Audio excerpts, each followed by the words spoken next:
I mean, one of the things I've always loved about the sport was the way how you get to know the world.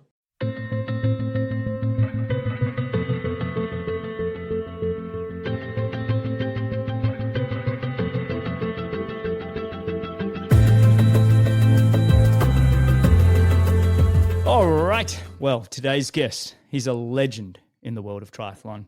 He's an Ironman world champion, a title that sits atop a long list of achievements, including multiple Ironman 70.3 world championships and countless wins and podium finishes all around the world.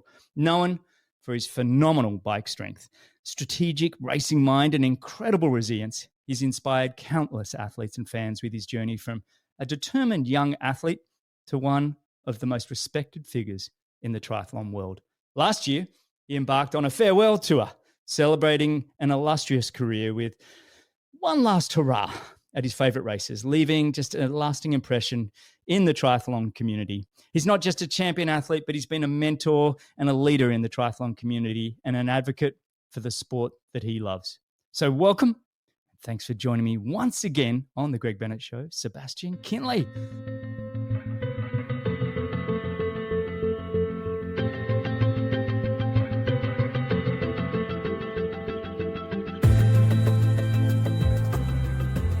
Siri, stop recording.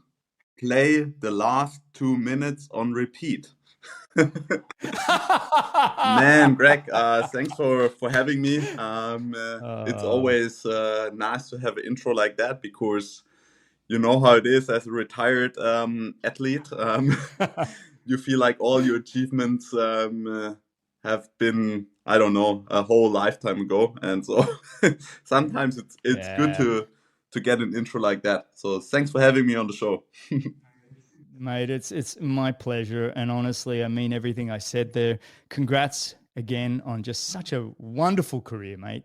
And congrats on your retirement too. You know, it's like it's this transition. I'm here for you, buddy, if you ever want to chat, but it's like it's a process. And I'm excited for you. But I want to mention one thing. So do you remember having a conversation with me before the 2019 Ironman World Championships in Kona? I called 3 people, Jan Frodeno, Timothy O'Donnell, and yourself. Had long conversations with the 3 of you, but it was your one.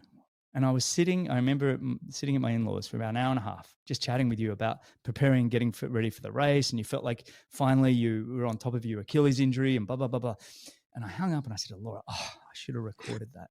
It was that conversation that was the catalyst for this show, which is now in its 5th year, was actually when we spoke then. And we did record a podcast soon after that.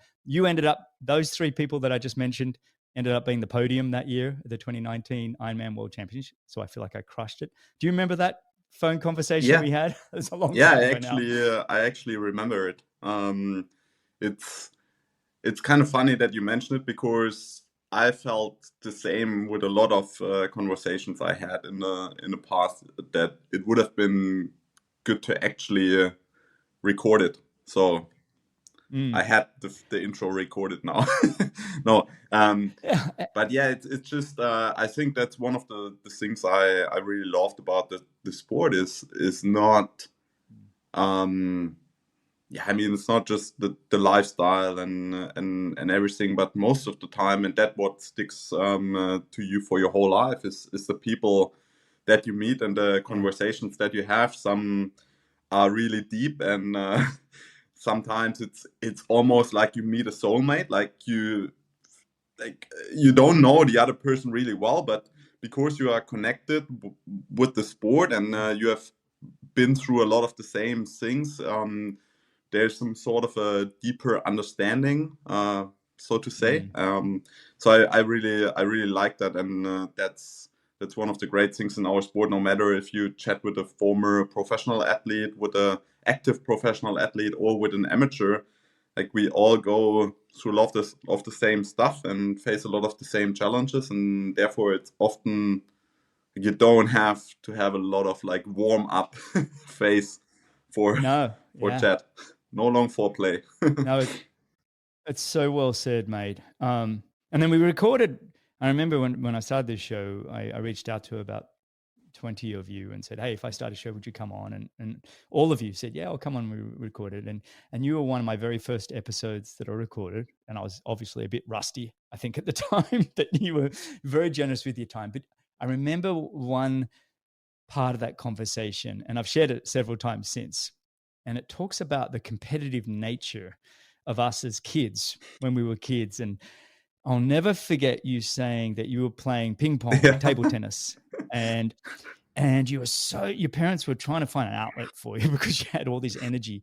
And anyway, you had made the city final or Yeah. town final in a It's tournament. a very table tennis. small town, And but yeah. but you made the final, so you're a legendary ping pong player. And you lost and you flipped the table. And then I said, who'd you play? And you said it was my brother. And it's a story I've shared because I just think you were very open, and it was like, I love that kind of a story, and so cool. Have you beaten your brother in ping pong recently? We have not played for a very long time. I think it's quite good that you mentioned it because it probably would be time for rematch. And maybe on a mental side of things, he would probably still find ways to be able to find ways to trigger me and maybe make me lose. But yeah, on a fitness standpoint, I think I can beat him. But yeah. Are you still fit? Have you kept fit since this year? I mean, I saw you doing some competitions. Absolutely. What is it? It's not CrossFit. What's it called that your competitions you're doing now? It's High Rocks. That's right. Yeah. I love it, man. It's really cool. I think it helped me also a lot with retirement because that's actually one of the things that I'm definitely proud of is how I ended my career because it's not easy and it's not easy to find the right time and I mean find a sense to get up in the morning and stuff like that. And I have a really good balance. And I think from a general understanding of what fitness means, I'm probably fitter than I've ever been in my whole career. Well, what is High Rocks? Yeah. Sorry Sorry. to interrupt, but just tell us what High Rocks so is. it's a standardized competition where you always run 1 kilometer and then you have a station, and the stations are ski erg, sled push, sled pull, burpee board jumps, lunges, farmer's carry, row erg, and wall balls. And so it's a total of 8K running and 8 stations. It takes approximately an hour if you're like pretty good at it. And Lance just picked it up. I just saw that. I actually, when you said that, I knew you'd done it because I follow you on Instagram or wherever you're posting this, and I knew you'd done it a couple of months ago. I saw you doing it, and then recently I saw, Lance Armstrong's, and I thought, well, hang on, if Lance is doing it, he's my age, he's about 6 months older than me or whatever. I'm like, okay, man, the 50+ category is just going to get serious now. There's also doubles, so you can also do a double where you have to stay together for the whole competition. So you have to run the same pace, but you can basically take turns on the stations. And so, man, if you're ready, we can kick Lance's ass. I think if he's doing it, I'll be together dragging with George, you down, mate. I think this is an official. You don't want me as an old man on your team. You just have to run. I'll do all the stations for you. I've just got to run again. You don't want me on your team. I put on. No. The one thing when I retired, a bit like you, when I retired, the first thing I started doing is really hitting the gym. I wanted to be. It's not that I was starving myself as an athlete to be skinny, but you end up being a fairly lean individual, and I think I weighed 67 kilos at race weight kind of thing. And then I just wanted to be like my older brother who was big and powerful and strong. And so I just started lifting. And I always told Laura, look, I can put on muscle really quick, and as a triathlete, that wasn't always good, right? You don't want to be carrying excess muscle. But so within 6 months, I'd already piled on about 10 kilos. And then now I'm probably around 80 kg.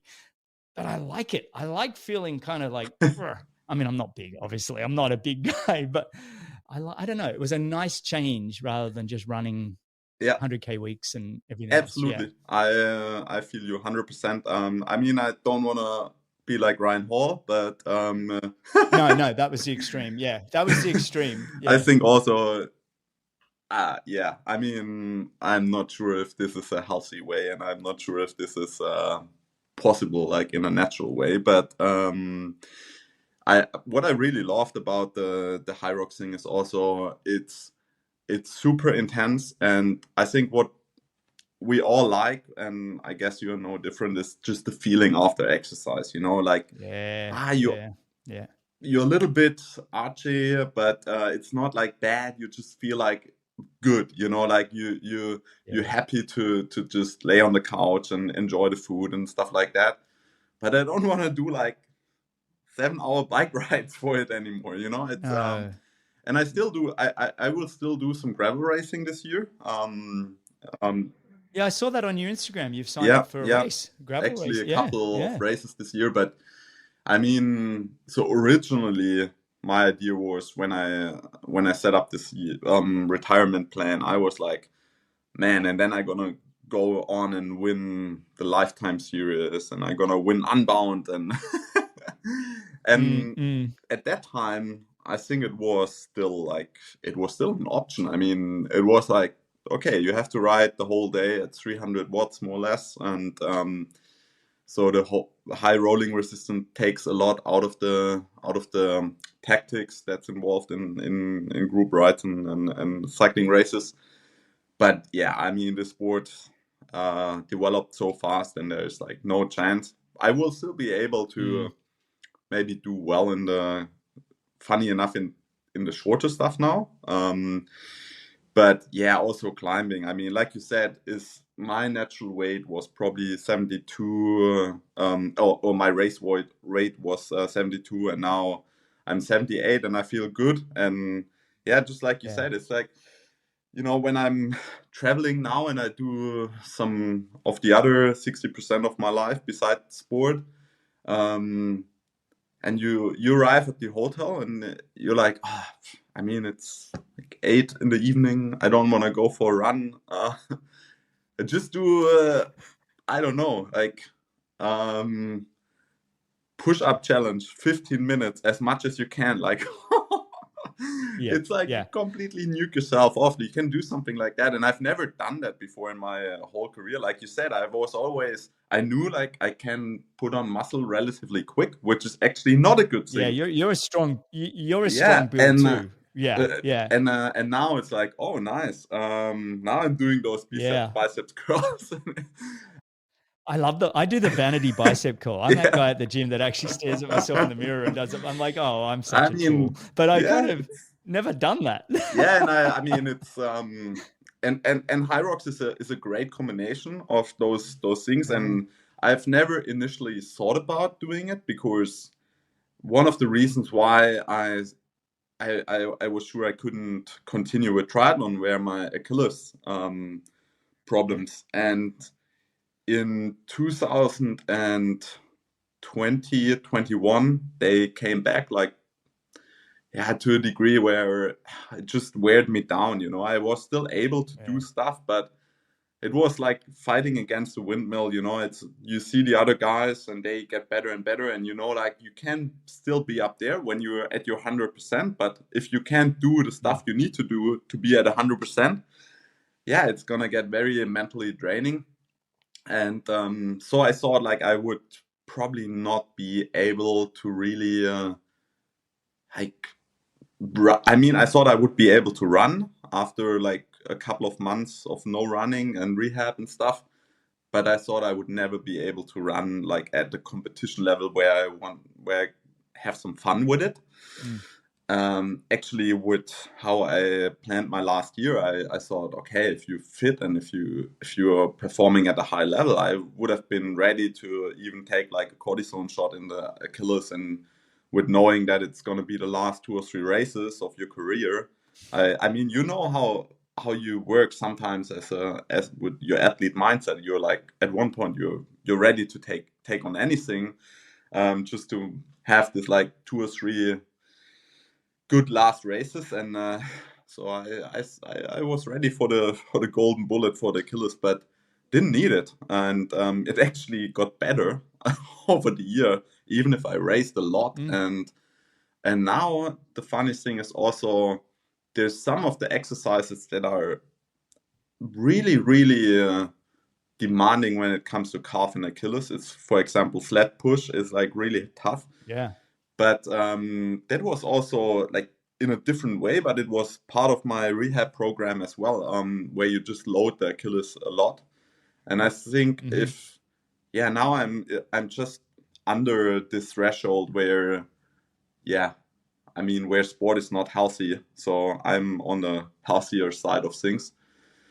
Most of the time, of course, if you have this engine and you're ready to use it, sometimes, especially when it comes to stuff in the gym, I wasn't probably careful enough sometimes. So I did a lot of like squat type of things, just like to really get the legs strong. And so yeah, my knees are hurting a little bit, but I know if I'm like do nothing for 3 weeks when it comes to weights, then it's gonna be fine enough. So yeah, I'm I'm fit. I'm ready for the ping pong tournament.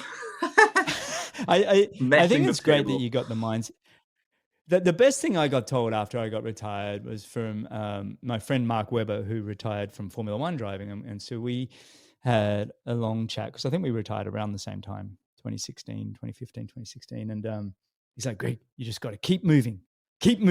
And not only in the physical sense, but you need to stay curious. You need to keep learning. You got to keep trying to grow yourself. You got to reach into new opportunities. And I think, actually, I don't know what your thoughts are, but on Arnold Schwarzenegger is one of my great motivators to keep reinventing yourself. You know, as an athletes, we have a timeline, you know, whatever that is. Achilles might take us out, or just the mental duress of having to try and keep the body going. It just wears on you, like you said. And that's what happened to me. Even I was just kind of like tired of doing the little things, right? I loved training hard when I could, but I got tired of doing all the little stuff. But I'm curious as to, you know, I love that you're moving, you're staying fit. Have you sort of thought about what are you doing next for learning, for growth, for potentially work, if you know that kind of thing? Where are you at with all that? Because it took me a while, so I'm curious as to your thoughts. Yeah, absolutely. I mean, it's super interesting because for more than 20 years, I would even say for almost 30 years, I woke up in the morning and I knew what I had to do. You know, it's so life's Purpose. just easy if you have something like that. You know, Yeah. of course it's not that you always burn for it, but it's always there. If you have to make a decision, if you're in doubt, you can always ask yourself like, what do I have to do to get closer to my goal, and what is my goal, or what process do I enjoy the most? And it was always, I want to be better in sports. I want to be perform better. I want to win more races. I want to beat more people, and so on and so on. And yeah, that's it, if you have something like that, it makes you happy, right? Even if you hit the bumps, like even then you have a reason to get up and do something. And I knew that this is also making me tired at one point. I could feel that I wasn't burning with the same desire I had like 15 years ago or 10 years ago. And I knew that I can't just switch, retire from sports, and then I don't know, whatever. Like Arnold, like I got asked from actually 3 parties if I want to go into politics. And so there's no lack of like stuff that I could do with 100%. But I think it's very important right now for me to actually not have that. So right now it's really like I would say 30% is okay. I'm a co-owner of a coaching company, Kick-Ass Sports. I have together with Philipp Seibt and Laura Philipp, and then it's the same side on the Bocki's Bude GmbH, which is a small sport consulting business. We do 1 or 2 triathlon races in Germany. We also have our small little podcast in Germany. Oh, cool. And that's part of the side. And then without really offering it, I got into I don't know what you say, keynote speaking. I wasn't really forcing it. I wasn't really advertising for it, but I enjoyed it and I really like it, but not every week. I can't do that. It also takes a lot of energy for me to be with a lot of people and constantly chit-chatting and all these kind of things. So that's part of what I do right now. And then family, obviously. It's great to be here as a retired athlete when my son is now 2.5 years old. We're gonna move out of our little granny flat where we used to live under the roof of my parents. And oh, you've been there forever. I've been there You've been there for a long time. I remember when I think we had this same discussion 5 years ago. Absolutely. You see it's maybe a European thing, I don't know, but I think in Italy, like the guys often live in the house of their parents. Yeah. And now we are approaching 40, so I barely missed the 40 mark, but then I'll gonna finally move out. So I love it. But it's a good time to have more time, and and then I'm still doing a lot of sport with the gravel racing and the high rocks, and so I've not decided. I'm depending on how I feel, I might even try to really put all my eggs in the high rocks basket for next year or next season, just for this one season, not for longer. Is there money in that, or is that just for the physical? You enjoy the physical not challenge? Enough money to but it is growing like really, really fast. I was in Manchester, 7,500 people raced there. At the beginning, I thought it's not scalable. That's what I thought, because you need so much equipment. But when you're at one of the venues, the great thing is they're in the big exhibition halls, and so all the infrastructure is perfect. You have enough parking lots, like there's a train station and an airport close by.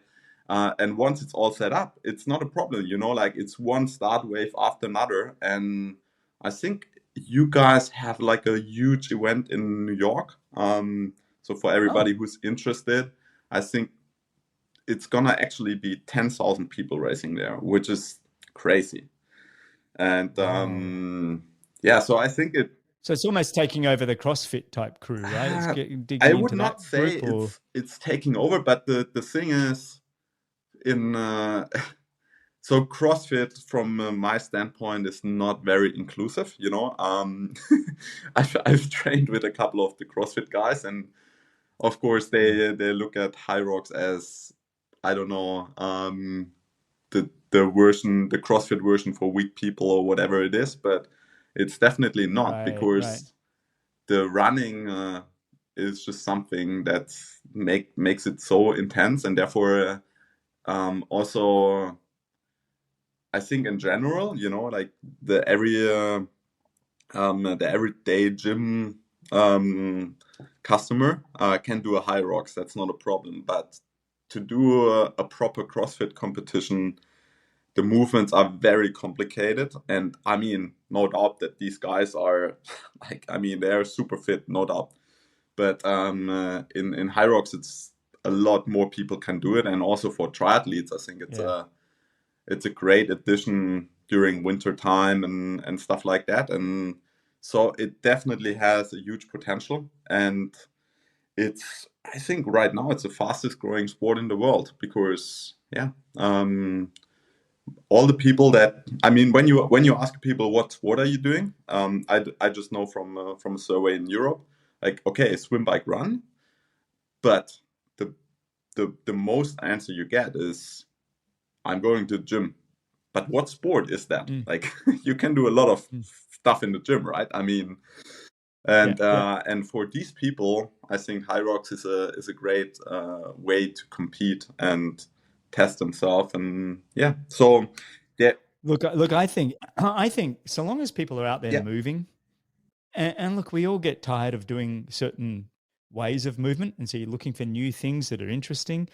Like the big sport over here in the US is pickleball. Has really taken off, and I've played once or twice, but I actually enjoy playing tennis with Laura. And it's not to say I'm anti pickleball. I think it's quite great that people are out there just doing something, and I'm kind of all for, so long as we find something that intrigues us for that period of time that we can, yeah, I love that you talked about, you know, as much as you loved having the purpose in triathlon and like that every day there was a real singular focus. And I was the same as you. I think the one thing when I retired was like, it's like I kind of miss that little bit of sense of purpose, but I don't miss it because I don't want to become the person that I know I become.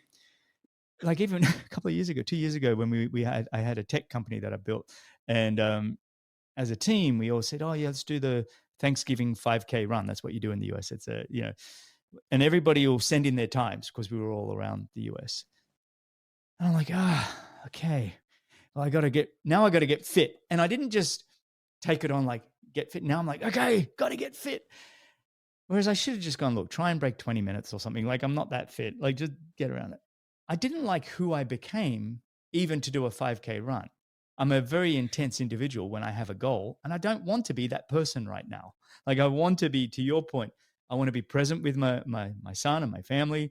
I want to be present on some other activities. And before I go all in on something, can I just hit the reset button for a little bit? Give me a little bit of time to breathe. I've been so intentional and so purposeful for so many years. It's like, let me breathe. Does it feel a little bit like that for you? Like, just let me. 100%. And the thing is, I mean, I know why you don't want to become Mr. Hyde on that side. Is it's funny because when I raced in New Zealand, I visited Terenzo Bozzoni. Yeah. A few probably still remember him. He's been on the One show, of G-Bone. the Love the guy. One of the real great guys. one of the Yeah, best who's 70.3 ever world done it. champion himself, I And think. Yeah. so I mean, you probably have chatted with him a little bit, but it's exactly that. Like now he's doing some real estate development, and the thing is, like, what you have to learn is that the world around you doesn't have the same mindset. And if you approach the outside world with your mindset, it's you're probably not gonna get loved back too much, and You're going to get frustrated. You're going to get a frustrated lot. that people aren't operating at the same intensity. Exactly. And Yeah. so he told me, like, he would have loved to just work 16 hours a day, and it's kind of like he goes to the construction site with a camelback on that he doesn't have to make breaks for drinking. And he's freaking out if there's like somebody smoking during their work time, and but you have to understand that, and you have to I think re-socialize a little bit. Yeah, And you do. The transitions, I've talked about on this show a fair bit. We often talk about transitions for military personnel back into civilian life. But I have a number of mates that were professional hockey players, golfers, a whole bunch of them that are, and a football friend of mine that are all actually struggling with the transition because they've actually been super high profile. Like triathlon was, in my mind, the perfect level of fame. absolutely. You know what I mean? Like we had enough where if you go to a certain event, you get a nice pat on the back, you Yeah. feel good, but then you go back to you wherever and people walk straight past you, wouldn't know who you are, right? And it's like, and we're going to be forced to have to work again. We're not retiring with tens of millions of dollars. Like at some point, even if we invested well, we still got to keep moving. Whereas a lot of my mates that have done these other professional sports have tens of millions of dollars. They've been treated in a way where they've gone through the back door of restaurants because the fans want to be all over them. they've lost all of that. So they're suddenly nobodies with money. It's hard for them. But I think with triathlon, we have a reasonable balance in the sense that you get this time right now to recalibrate and keep fit, keep moving, enjoy some of the coaching and other bits, but also give yourself a little bit of a runway to go, okay, when do I want to pull the trigger on my next thing? And what do I want to really do?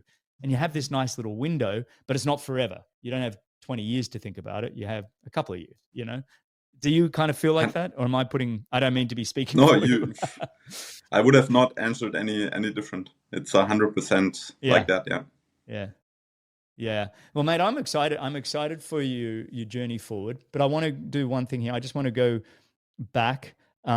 Take me through your last year and the reasoning why you did what you did in the sport. I think it was a great way to announce a retirement and say, I'm going to go do all of my favorite races and where I love the people and everything else. Tell me how that came about, and then we'll go through what it was actually like. I mean, one of the things I've always loved about the sport was the way how you get to know the world. I mean, sport enabled me to see the world and to get to know the world, not just, it's something completely different if you're sitting in a tourist bus and see a country, or if you're actually in St. George, Utah, at a Mormon host family, like with 10 people sitting on the table, and they ask you how you feel about Donald Trump. That's how you get to know a country, and that's how you grow as a human being. And so that was always one of the reasons. I mean, during my career, there have been different phases of why I love the sport, and towards the end, it was definitely most of it was because of experience like that. And but with the limitations you have with racing and what you can do with racing and triathlon, it's realistically you can do 2 or 3 long course races a year plus 4 or 5 middle distance races, and that's probably it if you want to be on a very, very high level. And then if you want to make a living with it, it's pretty set where you should go. The great thing on the non-drafting long course side of things is you can always decide, right? I mean, I can always say like, yes, I want to do something completely different. Like I don't have to do World Cups or Olympic qualifiers, and nobody else decides where I have to go. But it's still a golden cage, so to speak, where you have to do either Ross or Frankfurt as a German athlete, and then you'll do Kona. And that's most of the times the structure. And and I've did the same races for a long time, and you won them all, mate. You won unfortunately them all. No, not. you did. Unfortunately not. I'm still missing a couple. Well, not them all, but you won the Frankfurt, you won Roth, you won Kona. When I say you won them all, no, you're right. I mean, if you talk to any German, especially triathlete, Ironman, and said, if you could have that resume, would you take it? Everyone would. Oh yeah, and you know how it is. If you win a few, you always want more. To be honest, in my last year, so when I had this idea of retirement, I think you always.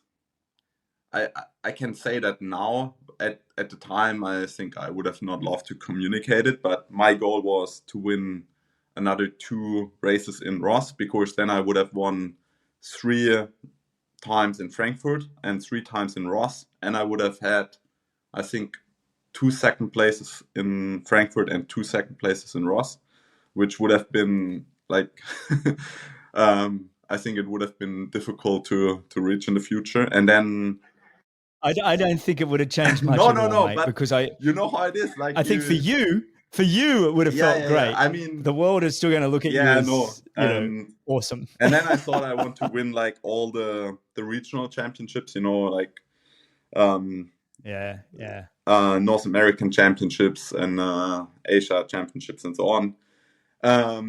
Blah blah blah. But like you said, it would have not changed that much. But yeah, coming back to your question, I mean, that was sort of the thing. I knew, okay, in 2022, I will have like one last attempt to be as good as I can at the World Championships in Hawaii, which was kind of a funny coincidence that they announced just like 2 weeks later that they now start to rotate from Kona to Nice and so on. So that was good that it worked out for me with that plan, and also with the COVID years. It was great to And you got sixth in your final Hawaii then, right? Can you remember all your results real quick before? Just we'll come back to your story, but can you remember all your Kona results? You've had the win. I know my first one was fourth, then third, and then I won it. But then it gets a little bit blurry what happened afterwards. I finished. Okay, go on. I can look it up. 10 all the time, beside 2018 where I dropped out. So that's awesome, mate. It's awesome. It's an awesome resume. Sorry to interrupt. No, thanks. Interrupt me all the time if you want to give me some more, some more sugar. No. More sugar. As long as you're pumping me up, you can interrupt it whenever you want. And then I knew I want to do for my last year. I want to do like a big hooray. I mean, it was also at the beginning, I also thought like I want to cash in big. Like the last year, I want to like get all the primes from all the sponsors. So that was also a reason why I wanted to race more. Because at the beginning I thought, I mean, I don't do this like little bit of cherry picking and I'm going to win all these races. Didn't really happen. Like I won. It didn't happen as you wanted. No. But it was still great. You know, I mean, it was great experiences and I absolutely loved it. And I would not have changed it in any way, to be honest. I think it was a great way to do it. I think it gave everybody an opportunity to say goodbye. And it was funny when I retired, I thought, okay, I've done my last race. It was Beijing or whatever it was in 2016. I thought, okay, I'm done. You know, love the sport, love the people, blah, blah, blah, away I go. And it was actually Pete Jacobs. We were in Noosa and he said, Greg, retirement's not about you. It's about giving people that have enjoyed the journey on your way a chance to say, see you later. And I was like, oh. And so I actually just put out a Facebook and, you know, said to everybody, you know, thank you. And it's been great. And I've got to tell you, I kept that Facebook message and those messages from people all around the world that just said, oh, Greg, I remember meeting you, or we did this, or blah, blah. And it was like, you know, I think you even wrote on it. And it was like you had all your peers, right? And it was just like one of the best things I've ever done. I think I've told Crowe to do it because I don't think Crowe's ever fully announced retirement. And I'm like, give your community and people that have been in the sport with you a chance to say goodbye. So the way you did it, by actually going out to the community, they know that this is probably the last time they're going to see you at this race or this event. You're giving them a chance to say 100%. Goodbye. And I think, honestly, it's exactly because I've seen other guys, professional athletes, retire. And I always felt sorry for them because they never really had this experience. I mean, I was probably at the end, I felt like, oh, yeah, now we're not gonna do a last one. It's really time to now. Okay, this is it. Like we're not milking it anymore. But a lot of the other guys, like they never got to experience what I did, and every one of those races felt absolutely. I mean, honestly, like talking about it, I'm getting really emotional right now because I remember starting the season in Wanaka and being there, and oh man, it was, you know, I was, it was just everything was just super great. To be honest, it was just, I don't know, like you said, like meeting a lot of those guys for the first time, but then basically also giving them the chance to say goodbye. And you know, I've seen guys like, I mean, you mentioned Croy, but on the German side, there's Norm Stadler, there's Thomas Hellriegel, all those guys. They they never had the chance I had. Like when I raced in Ross, you know, I was a little bit unlucky with everything, but man, running into the stadium and also in the evening, they put such a show on for me. My family was there and everything, so yeah, it was just it was good. Definitely, You'll never forget it. You'll never yeah. forget I it, right? mean, It's like this. yeah. Yeah. So therefore, it was it was really really cool. Also meeting a lot of those dudes that I've been racing with for a long time amongst the way, you know, and Hmm. that was something really really special. Like I said, for example, visiting Terenzo when I was in Australia Yeah. and in New Zealand was it was cool, really cool. There's a strong kingship that happens within the sport of triathlon. As much as we all go out to hammer each other and try and destroy each other and win races, there's a real like we there is this band of brothers mentality where it's like we're almost going to hell and back together and sharing the stories of survival and that mateship that is created, you know, it's really very very special. It's not just between the pros or anything else. One of my favorite things was always racing with Laura, and then Laura's brothers all raced, then Laura's dad always raced, and we'd all finish and we all had different stories, and you know, and it was sitting there with a burger and a beer or a Coke or whatever and just sharing your stories of what you went through. And as mates on a start line, whether it was you and I, like I go back to, gosh, 2008 or whatever, when we were having parties in Dallas. And that was the first time I think I met you. And I'm like, I really love this guy. He knows how to race hard and party equally hard. And I think you build up over many, many years. You know that how much each other have suffered to be on the start line and what they went through to get through on the race. And so to be able to go around the world, connect with all your mates, you know, connect with your fans and the people that have been inspired by you for many, many years. It's just so cool, mate. So big shout out. And you got a book that came out of it as well, right? Yeah. So tell us about the book and how that all came about. The book. We did this. It's called Let It Go. Is that Let It Let Go? go What's it now. called? Yeah, Let yeah, Go Now. all I'm good. sorry. Let Go Now. Yep. Yep. So René, it's a good friend of mine by now because Yeah. he followed me the whole year. He did all the videos for my YouTube channel. So Cool. it was.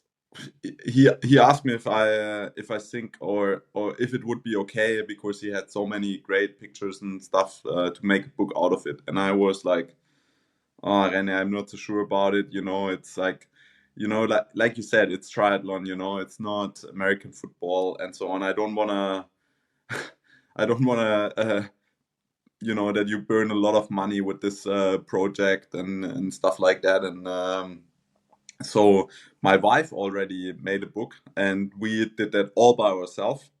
Oh, But it wasn't available in English. So I was like, yeah, on the one hand side, I think would be cool to have something in English. And so he showed me a couple of the pictures, and I was like, yeah, they are cool, but yeah, I mean, I don't know.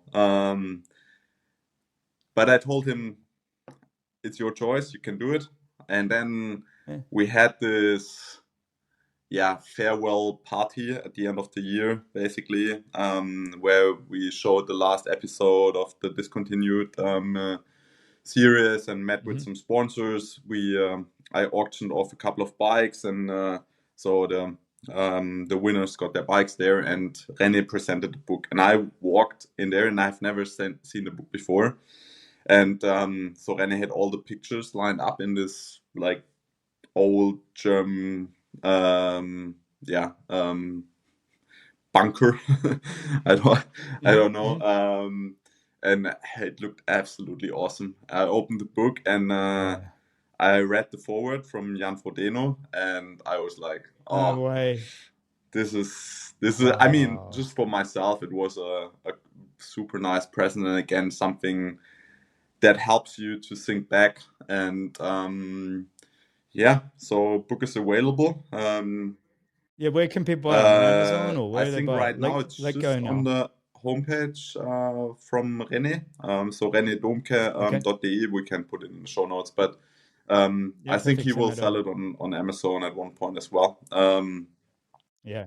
I saw some of it doing Yeah, homework for this show, and it looks spectacular with the mirrored yeah, front, and it's just like he and I saw him talking yeah, about it. I think he talks about it in your final episode yeah, on the YouTube yeah, discontinued, which, by the way, people should go check out. It's a really fun, it's a great series. I blast through them at 2 times the speed, mate. And it's very hard when you're speaking German to read at 2 times the speed.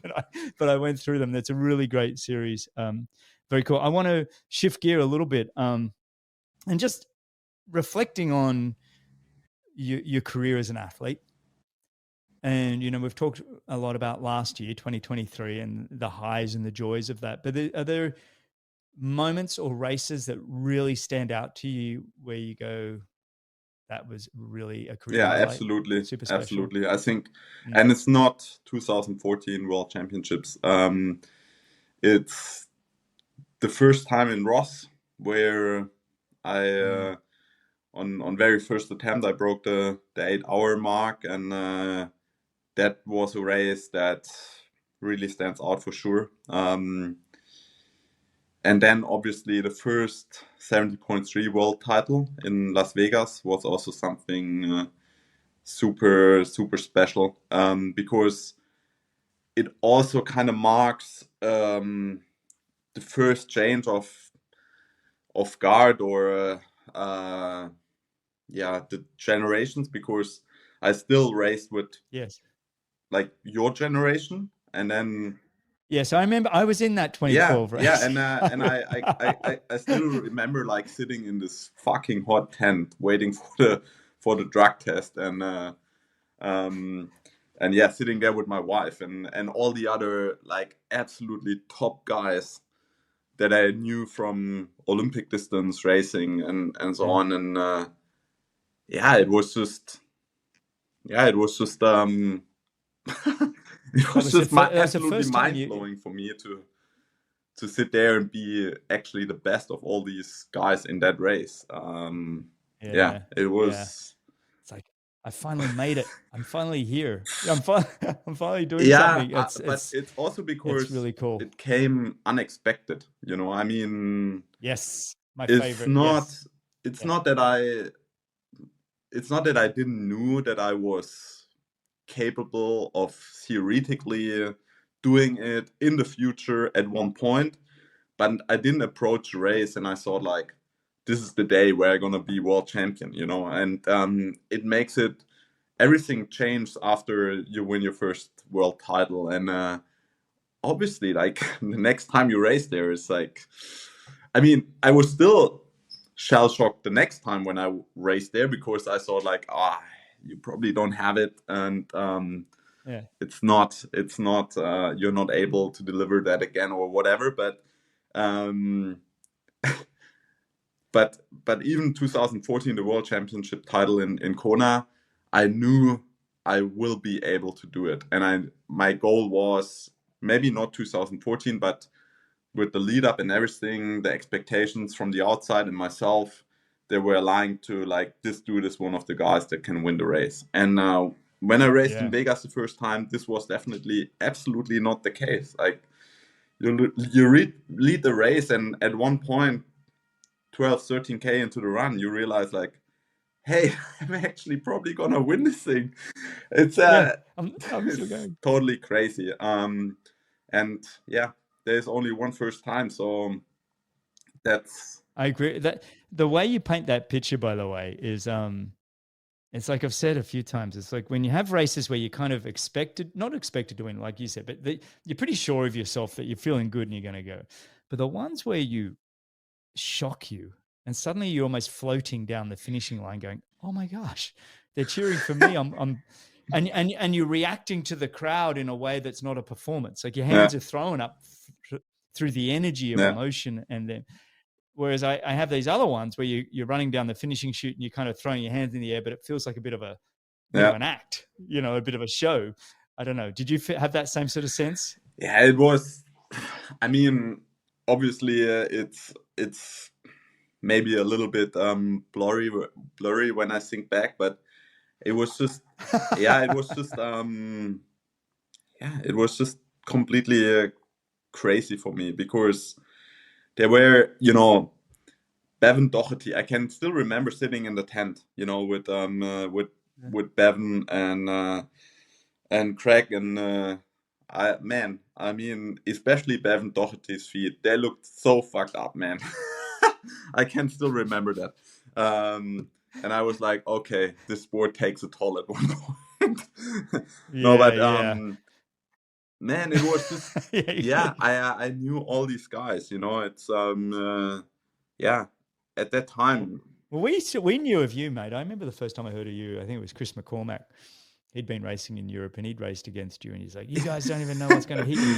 yeah. And then I must admit, because Macca had riled me up before. What was the first year you came and did that race in Dallas? Was it 07 or 08? Yeah, I don't know which probably year you came and did it. 08, yeah. So I had you like, it was one of those, and you would have had this when you get a bit older and they say that some young punk's going to come and, beat you. You're like, no, you go, no.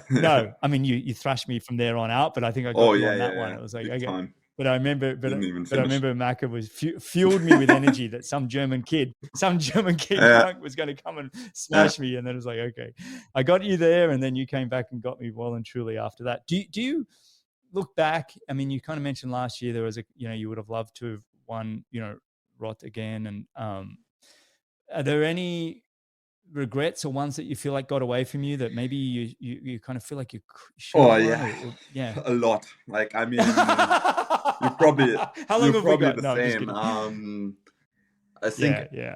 There's like a lot of races where I thought, oh man, I would have loved to go back there and make something a little bit different or whatever. But especially in this last year, it's there's two races, like one of them in France and one of them in Austria, and I got like a penalty in both of the races, and they were 2 weeks apart. And so in the race in France, to be honest, I don't even know why I got a penalty. The roads were not completely close to traffic, and so there was a car in front of the group and slowed the group down, and we kind of like rode in a bunch behind the car, more or less. So I'm not sure if that was the reason why I got the penalty for drafting, but it made me like really, really, really angry because that never happened to me in my whole career. Like, I had a couple of close calls, but in those situations, I knew that I actually made a mistake, and that I was like really happy that, Jimmy gave me the opportunity to correct my mistake and not just throw me out of the race, because with cheating, there's always, in my mind, it's not just breaking a rule, it's also the intention of breaking a rule to get an advantage. And well, in this case, I was like really, really frustrated, and then I got a penalty again the week afterwards in Austria. And again, I was like, I lost it. I threw my bike away, and that was the 7-year-old guy playing ping pong again. We got to keep you moving. I got to talk to your wife. Honestly, we got to keep you active. Otherwise, the SWAT team is gonna visit the Kienle house on a regular basis. No, but in that situation, it was I got so frustrated because I thought like somebody else decided about my fate, and so that was something this feeling I always loved about our sport, is that there is no judges, it's referees. But during my whole career, I had a very few times when I thought, this wasn't fair or something like that. Everybody's complaining, obviously, all the time. But most of the times, I think judging was pretty good in triathlon.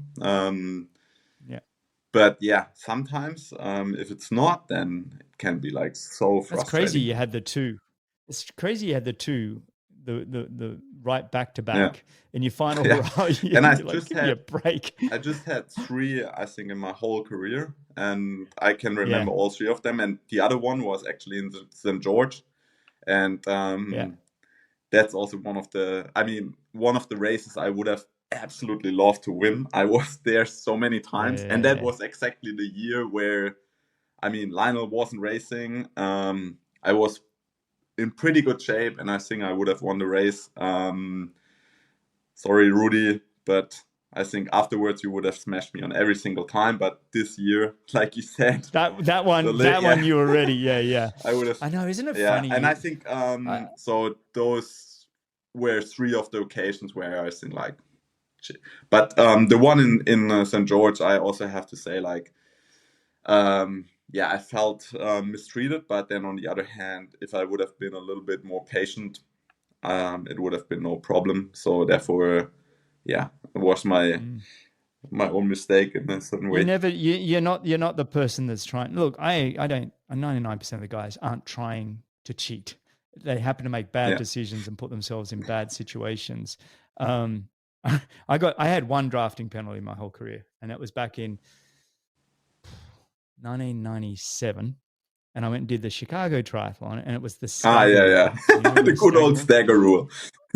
The stagger rule. So Bring I'm it in back. second place. Yeah, I didn't mind the Yeah, yeah, stagger rule once sure. you Of knew how to course you play it, but didn't. but I remember I was in second place. Spencer Smith was way up the road in Chicago, riding on the waterfront. I don't know Yeah, if you yeah, ever raced Chicago, but and I couldn't see yeah, him. He was a good quarter mile, 400 meters in yeah, front, that kind of thing. And I'm in second. I'm in second. This is awesome. And a draft master come over and gives me a card. I said, "What's going on?" He goes, "You're not staggered." I said, and he was so far down the road, but he was yeah, on the left or the right side, and I was on the right side. And anybody that's done Chicago along the yeah, waterfront, you want to be on the right side because that's where the cars are coming past yeah, in the lane next to you, which gives you a bit of a draft. So anyway, that was my world of getting caught out in a yeah. drafting situation. There And you and go. and it is, it's Yeah. infuriating. But mate, look, some of the lessons that you've learned from your career that you're going to take with you, what stands out and some of the most, I guess, impactful wisdom that you could share from your career that you're going to be able to take into the Yeah. future now? What are some of the lessons you've learned? Yeah. I think the most important lesson is I love freedom, and if you ask the people, hey, do you like freedom? Yes, they all love freedom, but freedom for freedom you have the chance to make decisions, but you have to make the decisions. If you don't make the decisions on your own, somebody else will decide. And if you think Mm. if you just wait long enough, you don't have to make the decision, or you can make a better decision.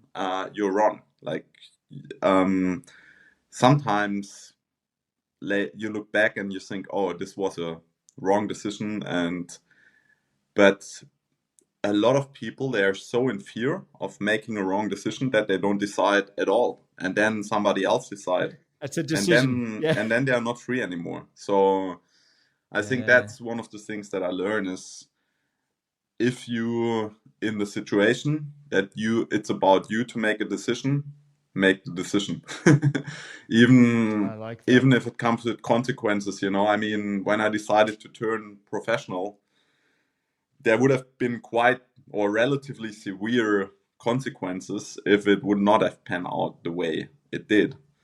But Mm. at one point, it's I would not say it's all or nothing, for sure not, and I would not say don't have a plan B, because if you have a plan B, you're not gonna make plan A work. That's not how it works. But yeah, don't be afraid to make decisions is probably the one that's important to I me. love Yeah. that. It, it's got me thinking about I did some work with Hintsa Performance out of Finland, who work with all the Formula One drivers and teams, and Aki Hintsa always said, his whole thing was at its core is, do you know who you are? Do you know what you want? And are you in control of your own life? And those three questions, it's exactly what you're saying there.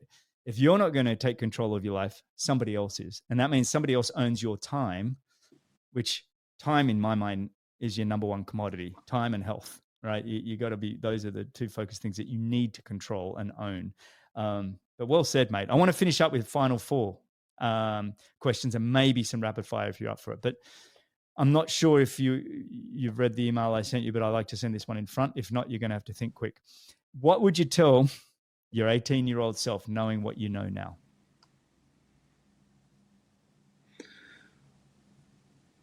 Invest more in swimming. Invest more in swimming. How many world titles do you want? My goodness. No way.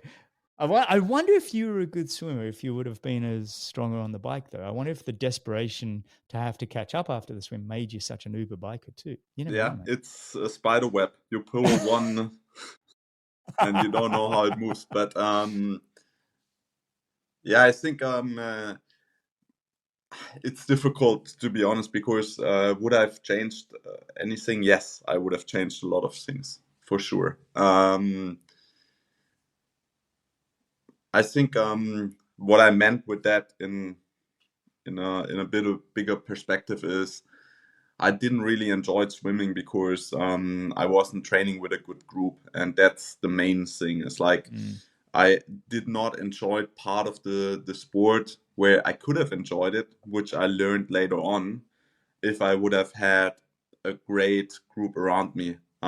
Because even in triathlon, a group around can help a lot, especially when it comes to swimming. And I've seen that then later in Australia, in the US, what it does if you have a good squad. And yeah, that's something I would have loved to do, is just move to a place where I have a good group of athletes around me. And it's not just because I thought I would have been a better athlete, but I would have enjoyed it more.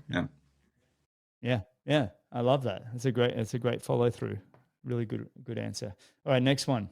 If you could have dinner with 3 people, living or dead, ideally not family, but if you really must, you can. But who would they be and why? 3 people.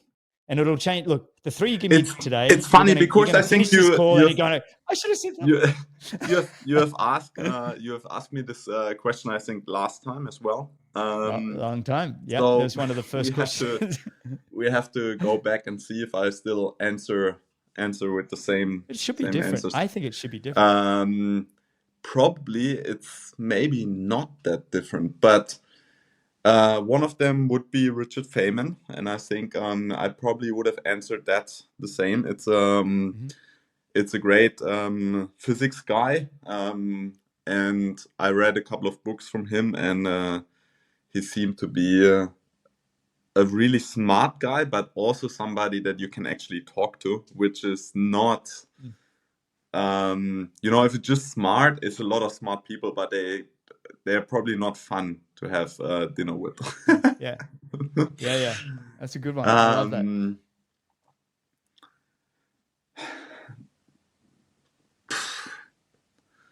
Oh, there's too many great guys to be honest. I would love to do that.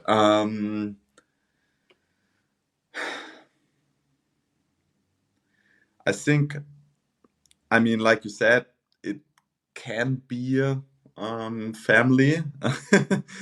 Then I would love to talk to my granddad that I never met from my mother, because I played with his toy railway, and I never really got to meet him, and I think I would love to just get to know him. Yeah. That's really cool. I love that, mate. And look, I'll come along and sit with you if you can't think of a third. Oh, actually, yeah. Somebody out of the triathlon world would actually be super nice, because that's what I always enjoyed, and therefore I really enjoyed my time with Terenzo, and I would have Yeah. I would have loved to have a little bit more time, so I probably would pick Tirenzo. I um, love it. I love it, mate. just like you said, is having burgers and a beer and talking about old stories. So yeah. Yeah. The more you leave the sport, I'm now 8 years out, the better you Yeah. were. It just gets better and better. Oh yeah, I was amazing. That was amazing. All right, where do you see yourself then? Look, and this is a big question for where you're at in your life now, but where do you see yourself in 5 years from now?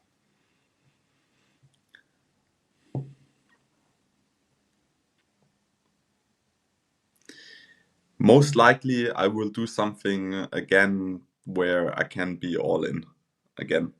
I think that's the I get time it. frame I need to be mentally willing to go all in on something again. So what it is, I'm not 100% sure.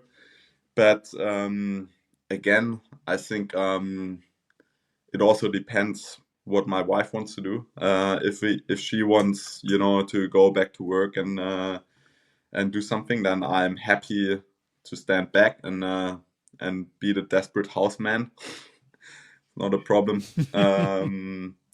Yeah, and I would still do sport. Most likely, this sort of like hybrid idea. Yeah, Maybe a little bit more golf, so we can meet for some golf. mate. I've just bought my first set of golf clubs. I can hit the ball all right, but you go to But the range, the guys are really I clunking don't it. I'm care. like, I oh, I mean, thought I was it's hitting it all all right. about the cooler on the back of It's therapy, of mate. the trolley. Yeah. It's 100%. I've said to people recently that, golf is boring. I'm like, look, for men, I actually think it's Yeah. therapy. I actually think it's men I've realized don't like to have conversations, eyes on each other. It's a bit too confrontational.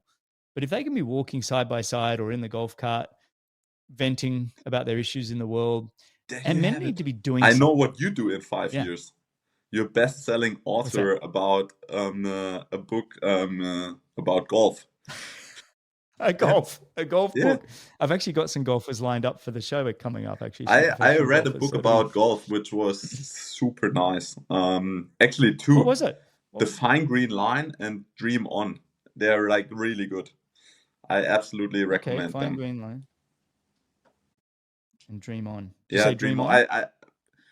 In German it's Träum weiter, so I assume it That's all means right. I'm going to check dream it out, buddy. on. I'm always looking for books. It translates good, so I guess, yeah. Nice, buddy. All right, let's finish Yep, off with some rapid fire. You ready? absolutely. I know you probably got dinner waiting. All right, coffee or Coffee. tea? What sport other than triathlon would you want to be the best in the High world at? rocks. High rocks. Oh, look at those. I'm actually got him on camera here, guys. He's just developed, he's got these shoot pipes. Oh, We're showing yeah, off our Greg's muscles, showing off everybody. some guns as well. Yours are huge. Jeez. Anyway. All right. Well, you've just given me a couple of books recommended, but what is one book that stands out that you would gift to a friend? Like, do you have a book that you really love? And I I really ask selfishly, what would one book that you would suggest I I, read? I have to I don't know the English name, so Okay. um it's called Trisolaris trilogy, I think. It's from a Trilogy. Chinese author. And yeah, it's a science fiction book. I don't usually read science fiction, but it's really nice. I absolutely enjoyed reading it. I was like really hooked to it, and it has Yeah. some great yeah, general life lessons, I would say, in it. So I loved it. Yeah. Cool. All right. Well, I might have you send me that Yep. over because I'm always looking for different types of books to upskill myself. All right. One place that you haven't gone that you'd love to go to. You've gone around the world, but is there some place that you haven't gone to you'd love to go to? Yeah, actually, not on planet Earth. Talking about science fiction. Yeah. It's happening, Yeah, mate. Buddy up with not Elon. not enough money. Hey, Elon. But yeah, I mean, it would be nice to actually make a trip to a planet that's similar to planet Earth. But maybe Well, I think wait a couple I think Elon Musk of is going to pull it off, generations mate. to do that. So that would be nice. Other than that, Well, um, man, I want to go back to Wanaka. Wanaka. Yeah, it yeah. was just nice. We can do some commentary or something. Get Yeah, yourself on the commentary team. absolutely. They'll send you down. There you go. Everybody jumps on the commentary team Yeah. for a few years post retirement. Hey, on that, what did you think of the T100? Give me your Oh, opinion. now that we are 1 hour and 9 minutes in, that's I've warmed you up, yeah. buddy. I know you got No, dinner going, but I'm going to hit I'll you give with you it. the short answer. So it's talking about all this experience from an athlete standpoint. It's absolutely amazing because that was one of the things that I always missed on the non-drafting side. Is like the same bunch of athletes getting together, racing hard, and then enjoying it, being together, and stuff like that. So I just did 2 of the races, and they have been absolutely awesome when it comes to how they take care about the athletes and so on. Obviously, the money is great, and it puts a lot of pressure on the other players in the triathlon world. So it's great for the professional side of the sport. What is really lacking, in my opinion, is the atmosphere. I mean, most of the times it's in places where you don't have a lot of spectators. I wish we have a little bit more integrated into existing races. I did a race in the Basque Country last year, Zarautz Triathlon. Man, it was absolutely crazy the amount of people. If you would have held a T100 series race there and you would have had a good podcast, you see the broadcast and you have the feeling you're watching something meaningful. If you watch a race on the broadcast and the ranks are completely empty, you think like, oh, I'm kind of a freak, like I'm the only one watching this. So it's absolutely great sport, totally unpredictable. I absolutely love watching it, but yeah. All right, good, mate. Let's Yep. wrap it up there. That was I didn't mean to put you on the spot with that. I did have a whole bunch of rapid fires, but I am aware of the All good. time. I also assume you have dinner coming up. You're 6 or 6:30 p.m. there in Germany. But mate, this has been just honestly a real thrill for me to have you back on the show. Really great to connect again. I can't believe it's been almost 4.5 years. I think I've seen you at Yeah. events in between. I commentated in Slovakia and things. So I think we have seen each other at events, but and said good day. But mate, it's been a long time between having you on the show. Don't be a stranger. I think we need to reconnect. Both you and Jan Frodeno retiring at the same time. I think it's kind of we need to. I'm going to keep an eye on you guys. I'll be here if you ever need a sounding board. But mate, congrats again. Outstanding career. Not just as an athlete, but as a human being. I think that's why you were so loved Siri, start by recording. all of us, mate. Yeah. Thanks, Greg, man. Thanks that's for awesome, having buddy. me It on really the is. show, and Yeah. we're gonna probably pay you a visit. Nice, Round of mate. golf, Well, and it'd be great to see you. yeah. Yeah, you're always welcome. South Florida. I got T.O. coming down in a Nice. month. Yeah, that We would might be go good. hit a ball together. He's on the speaking tour over here. He's talking to some dentists or something. He told me. So he's on the speaking tour. We'll be catching Nice. up in a month. Maybe hit a tennis ball or a golf ball or something. But yeah, buddy. Thanks for joining me. And for everybody listening, you can find all the show notes and timestamps and everything else at bennettendurance.com/media. Right.